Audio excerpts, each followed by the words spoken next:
don't like sitting down. Oh.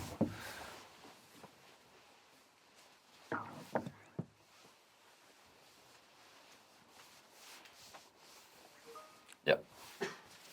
Graham, 20 minutes there. Did you allow yourself to dream a little bit? Yes. Yeah, I was dreaming. 2-2. We give ourselves a mountain to climb. First half, the first 10, 15 minutes. I don't think you can start a game of football like that against that quality opposition. They hit us hard. They were clinical, and we learned quickly what the Premiership is all about in the first 10, 15 minutes. I think after that we settled a little bit. We changed shape, and we got a little bit of a foothold in the game. So I think the timing of our goal was very, very important as well. Going in at 2-0 down, it would have been a difficult team talk. But at 2-1, we'd given ourselves a little glimmer, a little chance. We had a few words at half time. We made 1 or 2 little changes, 1 or 2 tweaks, and I thought the lads took on board everything we said. We reminded them, obviously, that they'd come from 2-0 down on Boxing Day.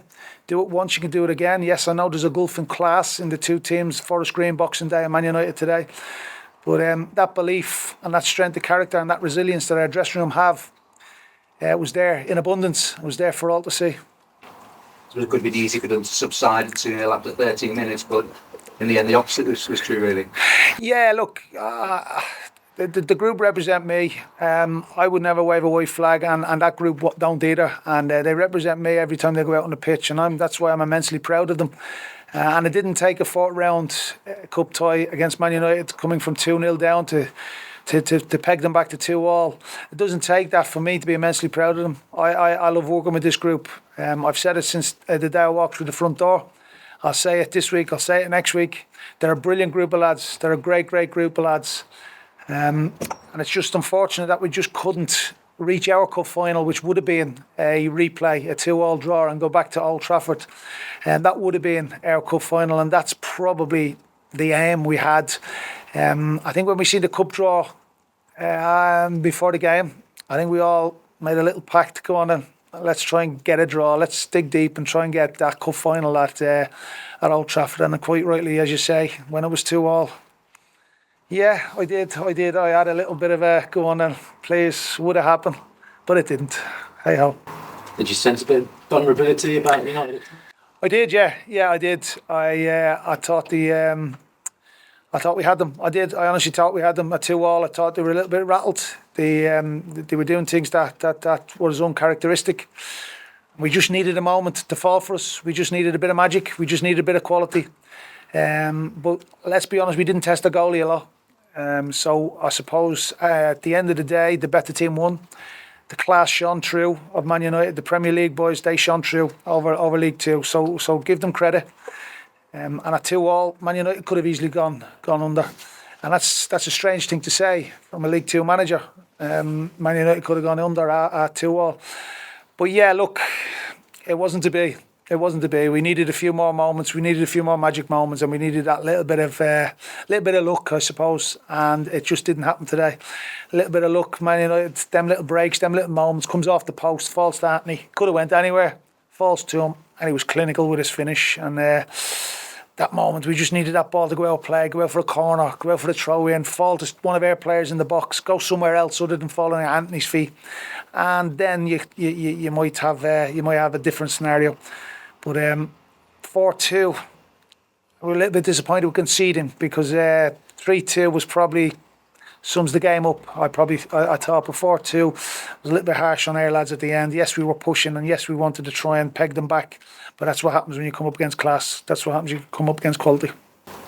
Use this as a platform to really push on now, the rest of the season. Yeah, we spoke about that. We spoke about that, Chris. We spoke about that in the change room.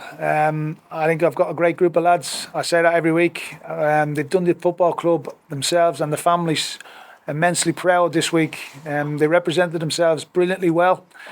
And yeah, I don't want today to be the end of it. I don't want today to be, nearly.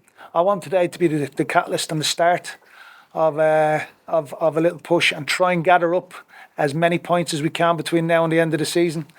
We've had a real tough time at the club, obviously, the start of the season. and then obviously September, October, November with the injuries. So we've got them lads coming back from injury now. We had 2 lads on the bench today, Jamo, Kyle Jameson and Ozanzala, who are coming back to fitness. We have a lot of work to do with them. But yeah, hopefully we can take that today, take that performance, take that character, take that resilience, and hopefully we can build upon it. More than just character that pleased you though, because you knew that they've got character. But what else pleased you about it? Well, I thought Bryn Morris's goal was absolutely brilliant. I thought, as good as Fernandez's strike was in the first half, I thought Bryn Morris's goal was excellent. We played a little bit. Would have liked us to play a little bit more. We managed to pitch well. We managed the occasion well. We went up against class. We won our tussles. We won our battles. We won our duels. So yeah, listen. There was a lot to be pleased about. A lot to be pleased about. Yes, there was a massive gulf in class. I get that. I understand that. But really proud of our lads. Really proud of them, to be honest. Really proud of them. You spoke to Tim afterwards? Yeah. We had a couple of words afterwards. Yeah, congratulated him. He congratulated us and thanked us for our hospitality and the club and the tough times we've had. And I just told him to stick in there, and the resilience and the character that we've had to show at this football club, he's having to do the same. And yeah, wished him all the best. He gave me a nice little bottle of red wine. But don't tell him I don't drink red wine, please. Graham, the transfer window closes in a couple of days. There's rumours about Matty Bondswell potentially moving on from the club, being recalled and going to League One Barnsley. Anything in that? Rumours.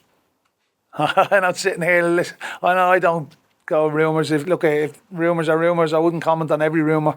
I've not heard it. I don't do social media. I don't get involved in rumours. If that's the case, well, that's brilliant for Matty. His step up from League Two to League One. We wish him well. I hope it's not. But like I say, I'd be foolish to get embroiled in rumours and tittle-tattle. Luke Jackcott, he missed the game today. Was that just a case of being signed too late and missed the deadline for this? Yeah, he wasn't registered. Obviously, the cross-border FA Cup, he wasn't registered. So he's had a real good training session yesterday. He's done another bit of work today. So hopefully he's getting there. We'll have him hopefully for next Saturday. If he's not registered by next Saturday, there'll be questions asked, let me tell you. But yeah, look, we should have the clearance for him on Monday, Tuesday, and he should be ready to go next Saturday. Yeah, next Saturday, Swindon. Big games come thick and fast at this football club. Yeah, they do. Yeah, hopefully another sellout. And while we're on that, again, I thought the crowd was absolutely brilliant today. And you know, when you're 2-0 down, sometimes you lose a portion of the crowd. But I thought our crowd got us back in the game. They were absolutely brilliant, and the noise when it was 2-2 was brilliant. And I hope they can come and support us, and I hope they stick with us, and I hope they can cheer us from now to the end of the season. We've got 18 games left, so we need that passion, we need that support from now to the end of the season. I thought they were brilliant last week. And they went another level again today. So fair play to them, each and every one of them. I hope they have a good sup tonight, because they must be all their throats must be really dry after the songs they were singing.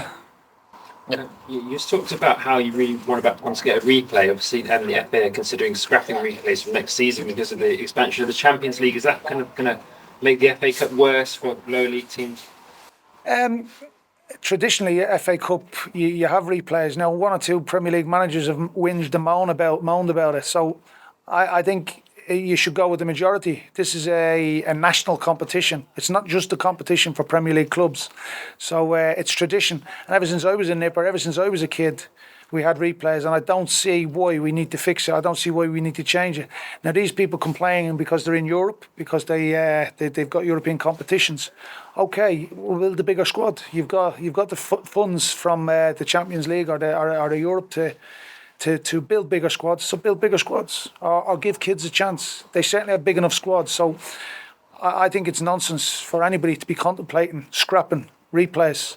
Had we got a replay today, or had we maybe got through 2-2 today, got through that little period, and maybe gone back to Old Trafford, and somebody tells us no, there's no replay, that would absolutely devastate you, devastate your football club, your fans. So from a football fan, from my point of view, I don't think replays should be scrapped now. I think replays are a long tradition, and there's a long history of replays in the FA Cup, and I think it should stand.